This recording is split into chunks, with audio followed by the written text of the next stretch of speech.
구약 성경 욥기를 열어보면은 마치 고대 신파극처럼 들리는 분위기가 있습니다.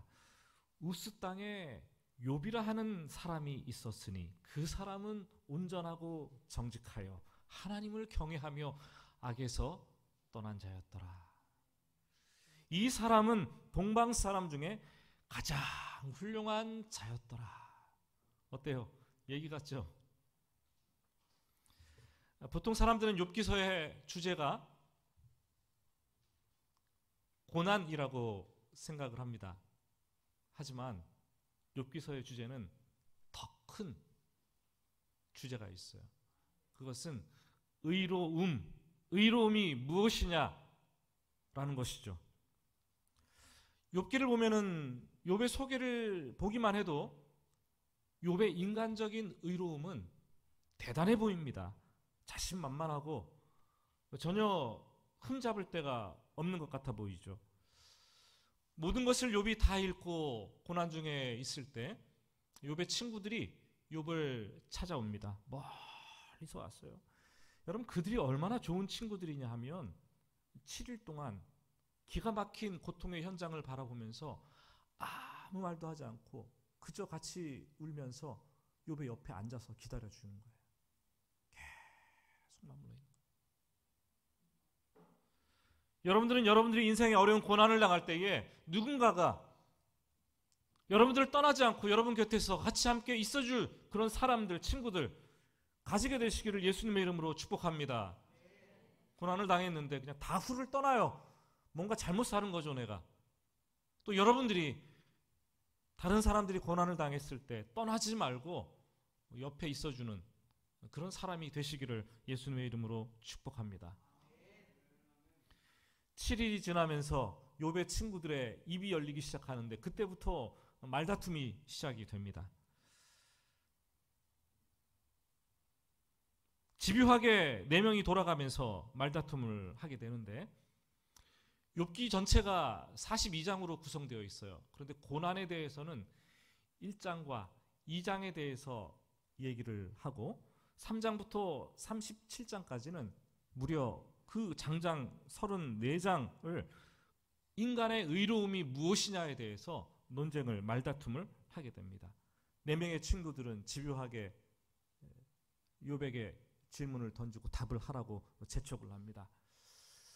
인생은 인과응보고 사필규정인데 필연 네가 죄를 짓지 않았다면 이런 고난을 당할 수가 없다. 네가 죄를 지었기 때문에 네가 당하는 고난은 지금 이렇게 당하는 것이다. 네가 하나님께 너 죄를 이실직고해서 죄를 용서받아라. 그래야지 네가 살 수 있다. 계속 이 얘기를 하는 거죠.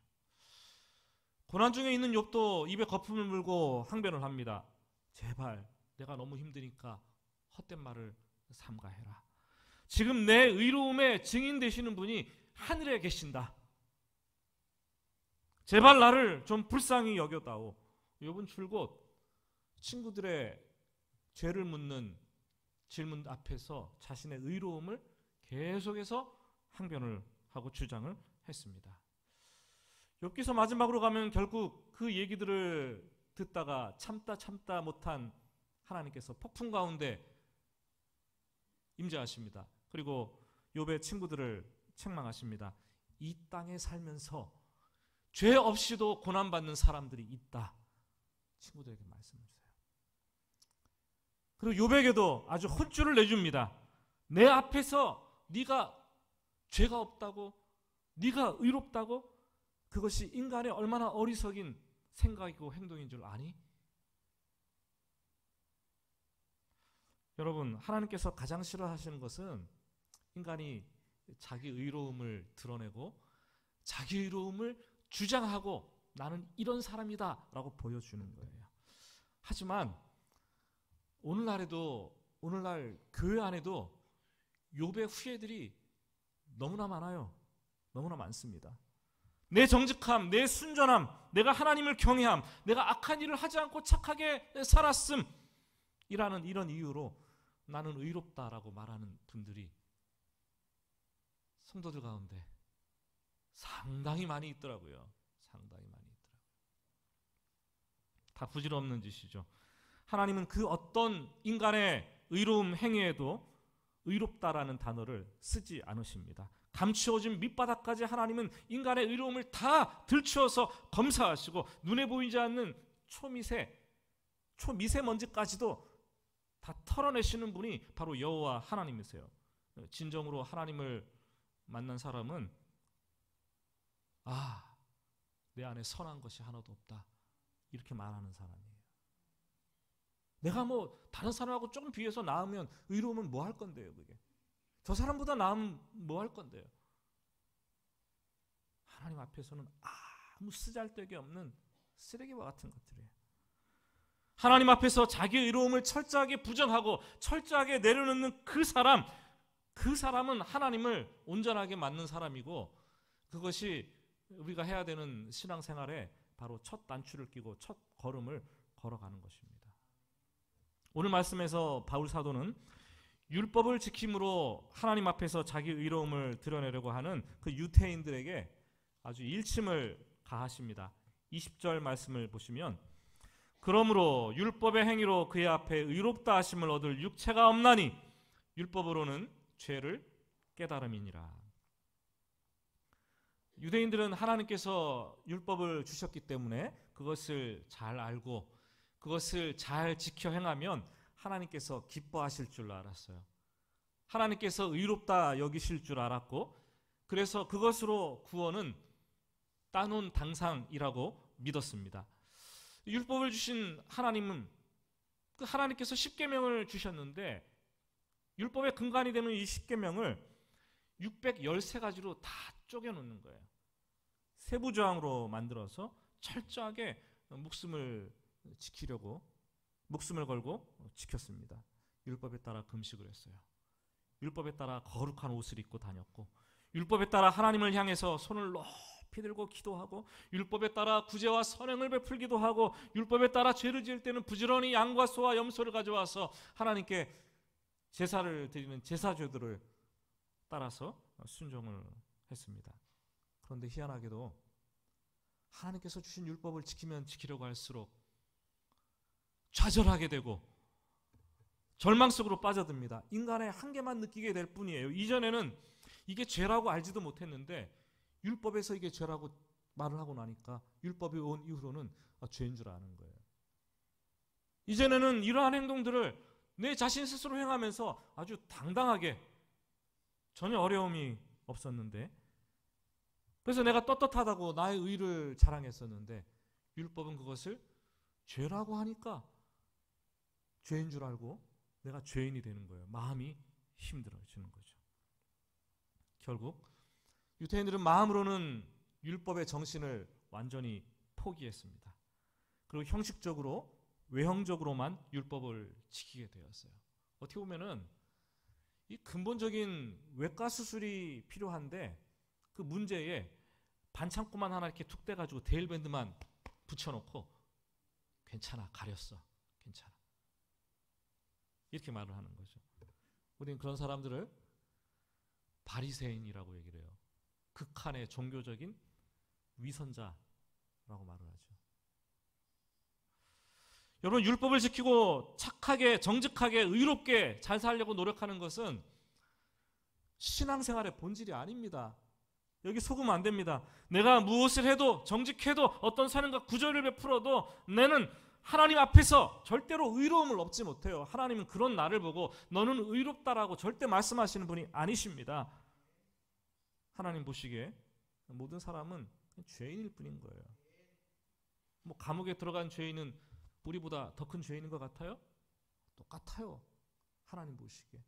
그 사람들은 드러난 죄인일 뿐이고 나는 드러나지 않은 죄인일 뿐이에요. 드러났기 때문에 감옥에 간 것고, 인간의 정한 사회법에 따라서 감옥에 간 것이고, 다 죄인인 거예요. 그래서 오늘 말씀 23절은 모든 사람이 죄를 범하였음에 하나님의 영광에 이르지 못하더니 라고 말을 합니다. 내 안에 있는 그 무엇도 나를 의롭게 만들 수 없고, 인간의 구원은 결코 내 안에서 있는 어떤 것으로부터 말미암아 이루어질 수가 있는 것이 아닙니다. 그런데 우리는 너무나 자기 의를 중요하게 여겨요. 나는 이런 사람이다.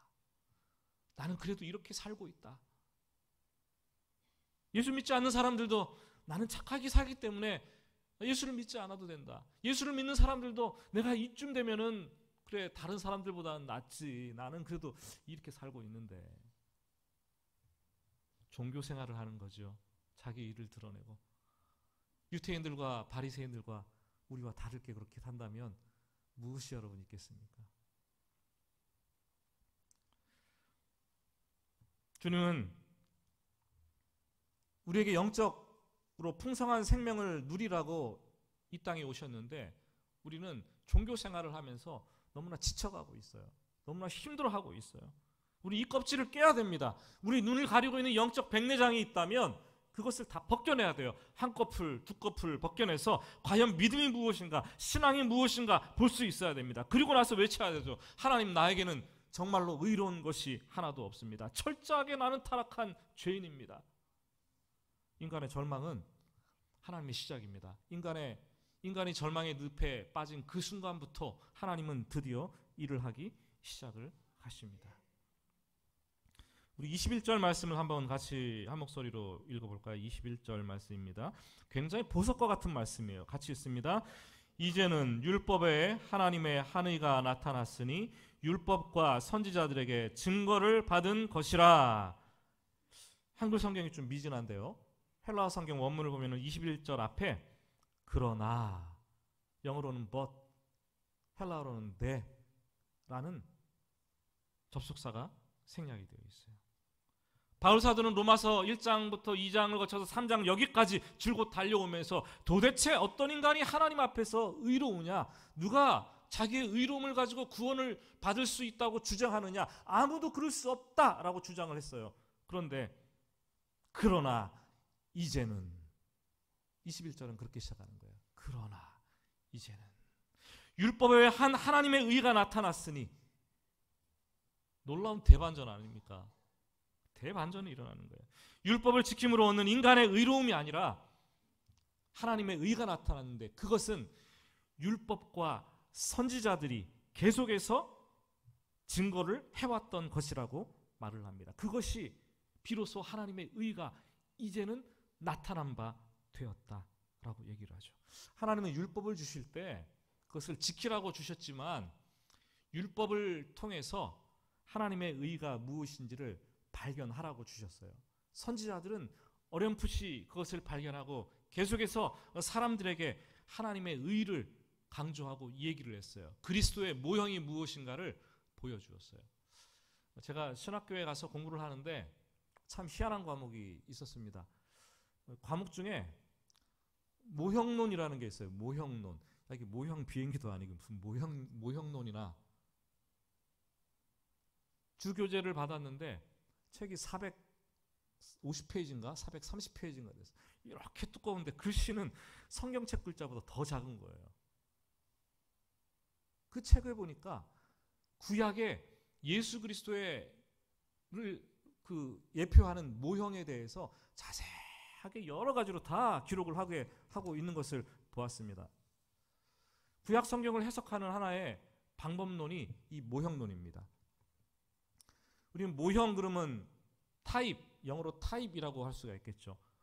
무슨 타입 그럴 때에는 보통 항상 모형은 원형이 있어요. 프로토타입이라고, 오리지널 타입이라고 그러기도 하죠.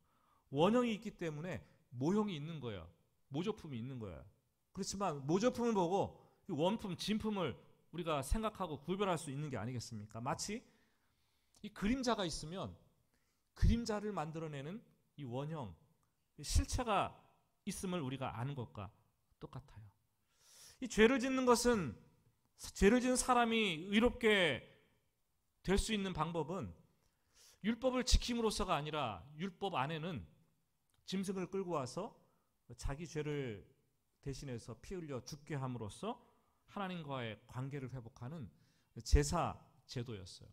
그 제사 제도를 통해서 하나님은 희미하게나마 율법 안에 오실 그리스도의, 십자가에 죽으실 그리스도의 모형을 그려 넣으셨습니다. 유대인들은 새해가 바뀌게 되면은, 그래서 신년이 시작되면 새해 첫날에 나팔절을 지킵니다. 나팔을 떼떼 크게 부는 거예요. 온 천지 사방에 다 나팔을 불러서 새해가 시작됨을 알리는 거죠. 그러면 그들이 뭘 하는지 압니까? 기뻐하기도 하지만 하나님께 자신의 지은 죄를 회개하는 회개 기간을 가지는 거예요. 10일 동안 그런 기간을 가지다가 10일째 되던 날 대속죄일로 지키는 거죠. 그러면은 이스라엘의 대제사장은 자기의 죄를 먼저 하나님 앞에 회개하고 염소 2마리를 끌고 와서 백성들의 죄를 회개하는 예식을 행합니다. 한 마리 염소는 죽입니다.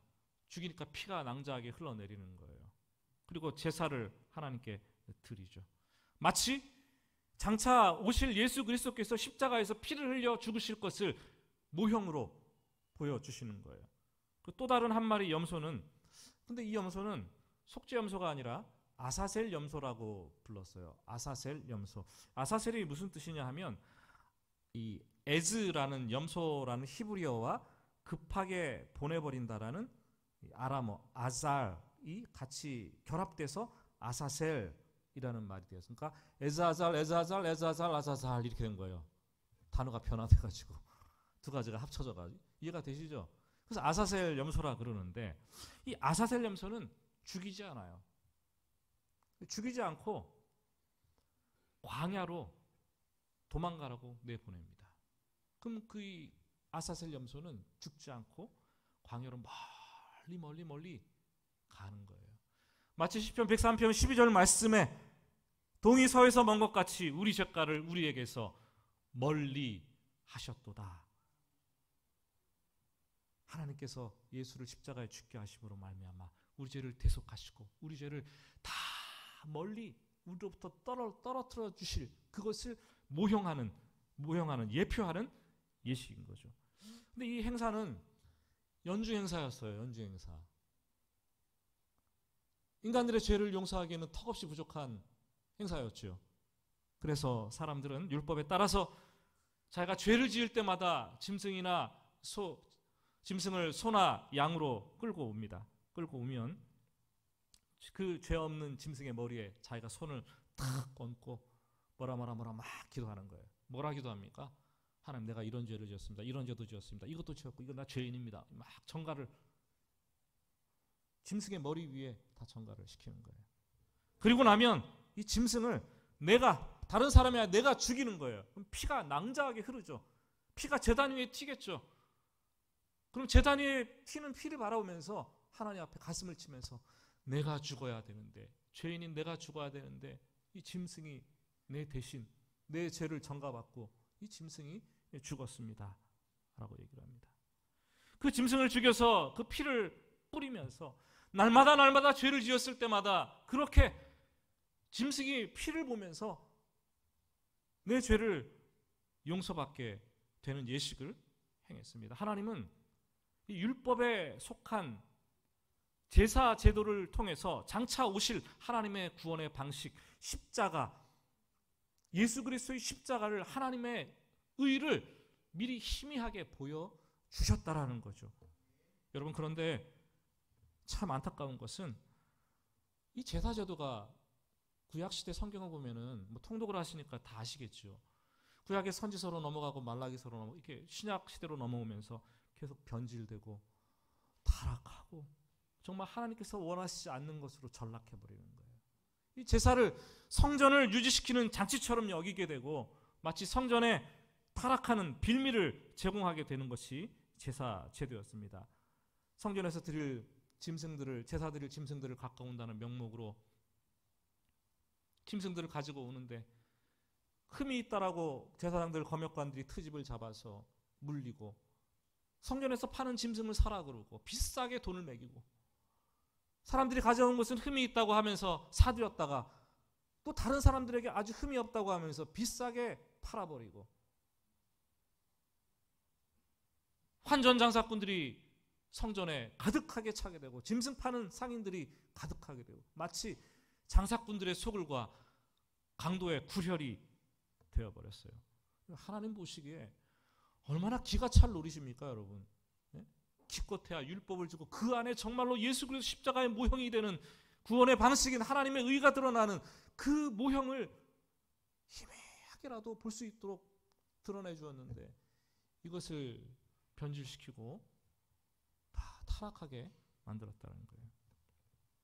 그런데 바울이 말하기를 그러나 이제는 때가 참에 하나님께서 모형으로만 보여주시던 그 하나님의 의를 우리에게 직접 나타내 보여주셨다라고 얘기를 합니다. 그것이 하나님께서 바로 자기 아들 독생자 예수 그리스도를 이 땅에 보내셔서 죄인들을 위해서 십자가에서 피 흘려 죽게 하신 것, 그리고 그것을 믿음으로 말미암아 죄인들을 구원하게 하신 것입니다. 그래서 22절 말씀은 이렇게 얘기를 합니다. 곧 예수 그리스도를 믿음으로 말미암아 모든 믿는 자에게 미치는 하나님의 의인이 차별이 없느니라. 그래서 예수님이 이 땅에 오신 후로는, 예수님이 십자가에서 인류를 위해서 피 흘려 죽으신 이후로는 이 거대한 율법 시스템에 종속되어 있는 인간의 삶과 종교적인 어떤 예식들, 이런 것들은 다 청산되고 하나님께서 새로운 구원의 방식, 하나님의 의를 십자가에 드러내시는 그 방식으로 우리는 그것을 믿음으로 구원을 얻게 되었습니다. 이것이 인류에게 얼마나 큰 사건이냐 하면 그때부터 예수님을 기점으로 인류의 역사가 BC, Before Christ, 예수 그리스도 이전의 해, AD, 아노 도미니, 뭡니까? 우리 주님의 해. 세계 역사가, 인류의 역사가 바뀐 거예요. 이 사건은요. 놀라운 대반전을 하나님께서 구원을 얻는 방식을 우리에게 바꾸어 주신 거죠. 그런데 하나님 아버지께서 자기 아들을 십자가에서 죽으심으로 인간의 죄를 용서하고 구원하는 의를 우리에게 보여주셨는데 인간의 머리로는 이게 이해가 안 되는 거예요. 인간의 이성으로는, 생각으로는 도저히 이게 받아들일 수가 없는 거죠. 굉장히 낯설어요. 그래서 종교개혁자인 루터는 십자가에 나타난 하나님의 의를 낯선 의라고 이름을 붙였습니다. 히타를 좀 꺼주세요. 여러분 생각을 해보세요. 누가 남을 살리려고 하나밖에 없는 자기 아들을 내놓겠습니까? 하나님이 그러셨다는데 얼마나 낯섭니까? 낯설어요. 너무나 낯섭니다. 그래서 사람들은 이것을 복음을 전하면은 믿으려고 하지도 않고 부정합니다. 복음 전하기가 그래서 그만큼 어려운 거죠. 24절 말씀은 이렇게 얘기를 합니다. 그리스도 예수 안에 있는 속량으로 말미암아 하나님의 은혜로 값없이 의롭다 하심을 얻은 자 되었느니라. 하나님의 의는 십자가에서 우리를 아들을 죽게 하심으로 속량하신 것입니다. 이 속량은 상업적인 용어인데 종으로 매어 있는 사람들, 돈을 주고 또는 어떤 대가를 치르면서 그 종을 사서 노예의 신분에서 벗어나서 자유롭게 하는 것을 속량이라고 얘기를 합니다. 이때 지불되는 돈이 속전이고 그 행위를 속량이라고 부릅니다. 하나님 아버지께서는 자기 아들을 십자가에 달아 죽게 하심으로 인간의 모든 죄값을 지불하셨어요. 온 인류의 죄를 자기 아들의 머리 위에 100% 전가를 시키십니다. 그리고 그 죄를 가지고 예수가 죄 때문에 죽게 하는 거예요. 그 성금요일 날에도 이번 주에 설교를 하겠지만 예수님이 죽으시면서 엘리 엘리 라마 사막다니 그랬어요. 아버지라고 부르지도 못하고 하나님을 나의 하나님 어찌하여 나를 버리시나이까. 죄인들을 공의롭게 다루시는 하나님으로 부르시면서 자기를 버리셨다고 말씀했어요. 베드로전서에는 예수님이 십자가에 죽으시고 지옥까지 내려가셔서 지옥을, 죄인들이 경험해야 될 지옥의 진노, 지옥의 형벌을 다 체험하시고 부활하셨다라고 얘기를 베드로 사도는 얘기를 하고 있습니다. 하나님은 죄인들이 겪어야 될 인간의 죄에 대한 진노와 형벌을 예수님의 머리 위에 다 전가하셨어요. 그리고 예수님은 그 하나님의 형벌을 그대로 받아내시고 지옥까지도 체험했습니다. 그리고 다시 살아나셨어요. 그 결과 우리는 우리의 죄가 다 용서받게 된 거죠. 우리는 그것을 그리스도 예수 안에 있는 속량, 대속이라고 얘기합니다. 이 하나님의 의로우심은 십자가에 가장 잘 드러나 있어요. 28절은 이렇게 말합니다. 그러므로 사람이 의롭다 하심을 얻는 것은 율법의 행위에 있지 않고 믿음으로 되는줄 우리가 인정하노라. 하나님께서 아들을 십자가에서 죽이신 것, 아들이 십자가에서 죽은 것을 믿음으로 수납하기만 하면 우리는 의롭게 된다라고 말씀을 하십니다. 비로소 하나님의 의로우심이 나의 의로 바뀌어지는 거죠. 믿음으로 그렇게 되는 거죠. 그런데 그 의는 차별이 없다라고 성경은 얘기를 하고 있습니다. 무슨 말입니까? 누구든지 모든 믿는 자에게 주시는 은혜라는 거예요. 그 의는 예수를 믿든 예수를 믿지 않든 모든 사람들에게 이미 다 주어졌어요. 그런데 우리는 믿음으로 말미암아 그 의를 수납한 것이기 때문에 구원이 임한 것이고, 불신자들은 이미 주어진 그 의를 받지 않기 때문에 구원을 받지 못하고 영벌의 세계로 들어가게 된 거죠. 그 의는 차별이 없이 모든 사람들에게 주신 하나님의 은혜요, 하나님의 선물입니다. 저는 그 탤런트 이순재 씨를 진짜 좋아해요. 요새 TV에 가끔 안 나오는데 궁금한데 그분이 어떻게 지내는지, 그분이 예수를 믿는지 안 믿는지 잘 모릅니다. 그런데 그분이 선전하는 보험회사 광고 멘트 진짜 너무 좋아합니다. 복음이에요, 복음. 속량이에요, 속량. 이것 묻고 저것 따져서 가입할 엄두도 나지 않으신다고요? 괜찮습니다. 아무것도 묻지 않고 따지지도 않아 문제없이 가입할 수 있습니다. 묻지도 않고 오케이, 따지지도 않고 오케이, 1544 1544 어쩌고 저쩌고 딱 나오는데 그걸 들을 때마다 야, 복음이다, 복음. 복음이다, 복음. 보험을 계약하는데 나이도 묻지 않는다는 거예요. 무슨 병이 있는지 그 병력을 묻지도 않는다라는 거예요. 아무것도 묻지 않고 그냥 가입시켜 준다라는 거예요. 보험회사 광고 1순위였어요. 이게 계속 오랫동안요. 근데 언제부터인가 이 광고가 보이지 않길래 제가 TV 화면에서 사라졌길래 찾아보니까 이 묻지도 않고 따지지도 않고라는 요 대사 때문에 이게 방송 금지 처분을 받았어요. 실제로는 묻는다는 거죠. 뭔가 따진다는 거죠. 근데 허위 광고라는 거예요. 이게 방송 금지 처분을 받았다는 거예요. 여러분, 인간의 의는 무차별하게 주어지는 하나님의 의는 인간의 머리로는 이해할 수가 없는 거예요. 인간의 통상 관례로는 받아들일 수가 없는 거죠. 네가 무슨 죄를 얼마나 지었는지 묻지도 않고, 네가 뭘 잘하고 뭘 잘못했는지 따지지도 않고, 정말로 네가 이제까지 어떤 루트를 통해서 어떻게 여기까지 이르렀고 살아왔는지 내가 묻지도 않고 따지지도 않는 것이다.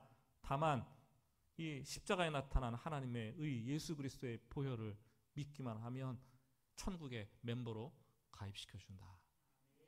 이게 복음인 거예요. 이게 복음. 세상 사람들은 믿지 못하는 거예요. 싼 게 비지떡 아니냐, 공짜가 뭐 대단한 것이겠느냐 얘기를 하죠. 하나님은 그냥 선물로 공짜로 주신 것인데 그냥 공짜로 받으니까 너무 값어치 없이 보이는 거예요. 혹시 이거 뭐 잘못된 거 아니야? 내가 자존심이 있지, 공짜로 주는 걸 어떻게 받아 이거를. 자존심이 상합니다. 안 받아도 그만, 공짜인데 받아도 그만, 뭐 그냥 그런 거지 생각을 하는 거예요. 오늘날에도 구원을 대할 때, 복음을 대할 때 인간의 그러한 심리가 묘하게 작용하는 것을 우리는 봅니다. 복음을 들으면서 구원이 은혜로, 선물로, 값없이, 공짜로, 조건 없이, 차별 없이 주어졌다고 얘기를 하니까 너무나 낯선 거죠. 낯선 거예요. 100% 안 믿어집니다. 아니, 그토록 소중한 것이 영생을 공짜로 얻는다고? 너무나 낯설다. 인간의 눈으로 보기에는 낯설 수밖에 없는 거예요. 그러면 나는 아무것도 한 것이 없는데 내가 구원받는다고? 천국에 간다고? 아니, 착한 일 해야지. 아니, 정직해야지. 아니, 뭔가 선행을 하고 구제를 좀 해야 되지.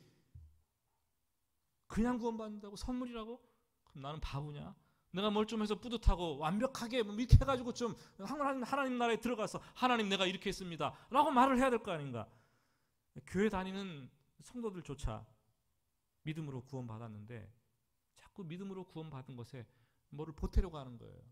내가 좀 착하게 살고, 내가 신앙적으로 좀 열심히 해서 이거 보태고, 또 이것도 보태고, 행위도 보태고, 그래야 구원 얻는 줄로 압니다. 그렇기 때문에 신앙생활 하다가 좀 게을러지고 혹 방황하고 이 삶이 엉망이 될 때에는 성도들이 구원의 확신이 흔들리는 거예요.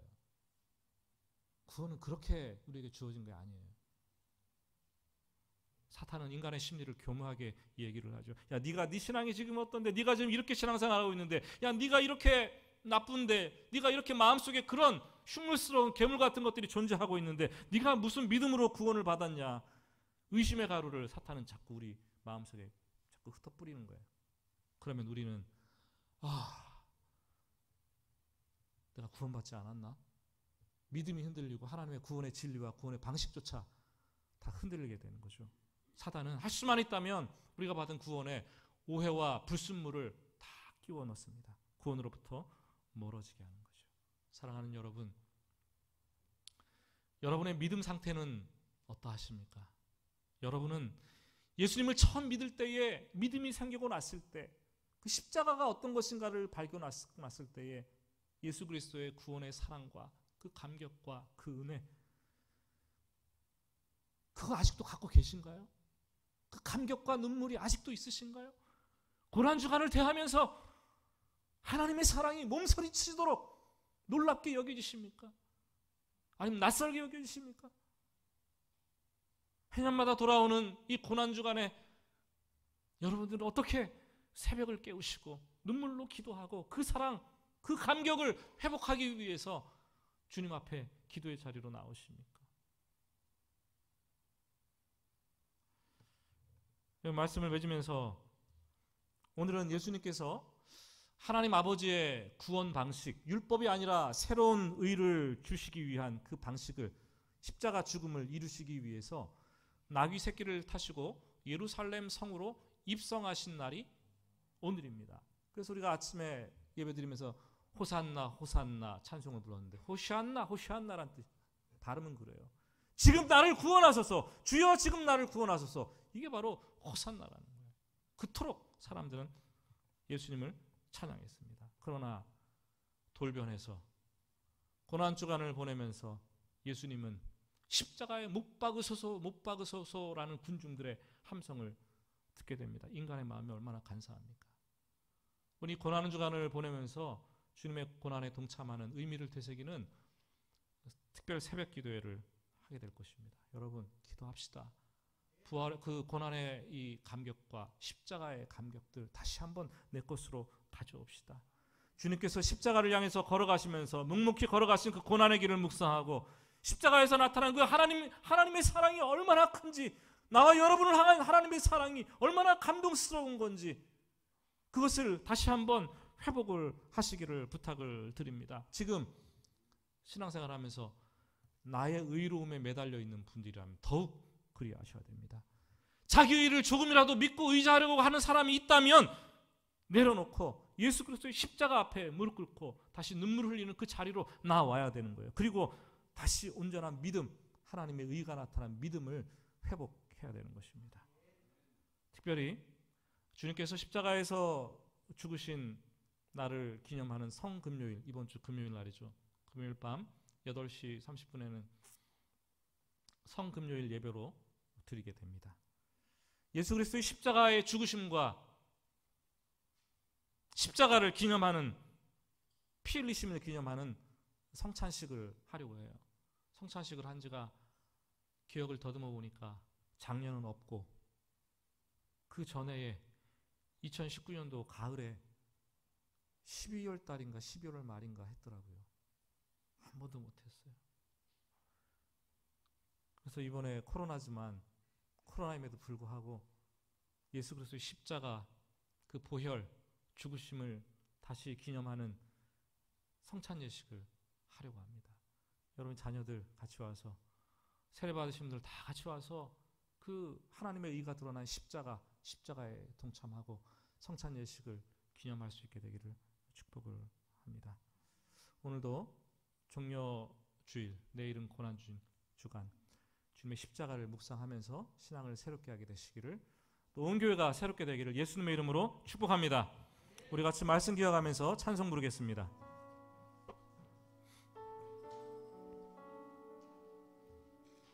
주님이 보이신 길은 딱 한 가지예요. 한 가지. 십자가밖에 없어요. 그 고난의 길밖에 없어요. 거기에 하나님의 의를 다 담아 두셨습니다. 그런데 우리가 자꾸 자기 의를 가지고 구원을 받으려고 하고 다른 길을 찾는다면 그건 생명의 길이 아니죠. 오늘 찬양은 나의 길이 되신 이름 예수, 나의 길을 오직 그가 아신다고 말합니다. 그 길은 예수 그리스도의 길이고 복음의 길이에요. 이 찬송이 여러분들 가슴에 메아리쳐 올리기를 원합니다.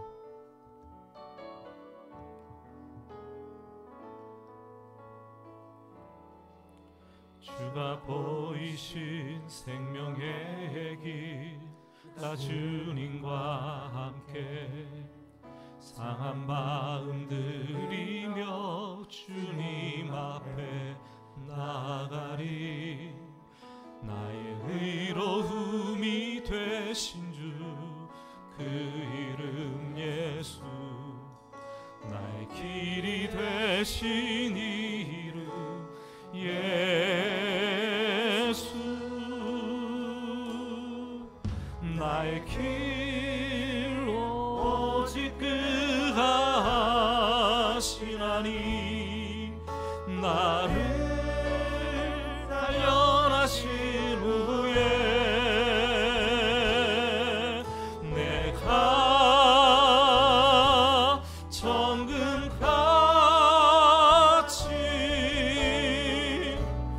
나오리. 주의 길, 주가 보이신 생명의 길, 주가 보이신 생명의 길, 나 주님과 함께 상한 마음 들이며 주님 앞에 나아가리. 나의 의로움이 되신 주 그 이름 예수, 나의 길이 되신 이름 예수, 나의 길 오직 그가 하시나니. 나를 단련하신 후에 내가 정금같이 나오리. 나의 길 오직 그가 하시나니. 길 오직 그가 하시나니. 나를 단련하신 후에 내가 정금같이 되어 나오리라. 정금같이 나오리라.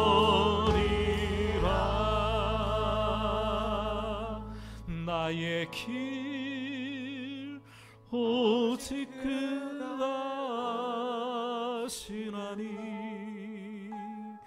나를 단련하신 후에 내가 정금같이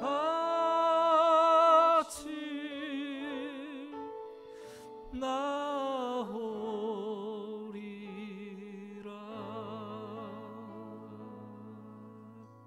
이 시간 우리 예수 그리스도의 십자가를 묵상하며 기도합니다. 솔직하게 고백합시다. 하나님, 제가 종교 생활에 지쳐 있습니다. 예수 믿으면서 풍성한 생명 주님 주시기 위해서 오셨다고 했는데 풍성한 생명 누리지 못하고 있는 것 같습니다. 정직하게 살고 착하게 살고 남에게 피해 안 주고 사는 것이 신앙생활이라는 착각을 했고, 나도 그렇게 못 살면서 다른 사람은 볼 때 저 사람은 왜 그러냐 이렇게 정죄하고 재단했고, 그런 건 신앙이 아니에요. 마땅히 해야 될 것이죠. 가만 돌아보면 내가 율법주의자가 되었고 내가 바리새인으로 점점 변해가고 있는데 자기의를 자랑하면서 단단한 껍질로 둘러싸여서 신앙생활에 장벽이 쳐져 있는 거예요. 주님, 내가 장벽을 깨기를 원합니다. 주님, 십자가에서 주님께서 보여주신 그 길, 고난의 길, 하나님의 의로우심을 보여주신 그 길, 내가 그 길을 따라가고 내가 믿음을 놓지 않겠습니다. 하나님, 나는 아무것도 할 수 없는 죄인입니다.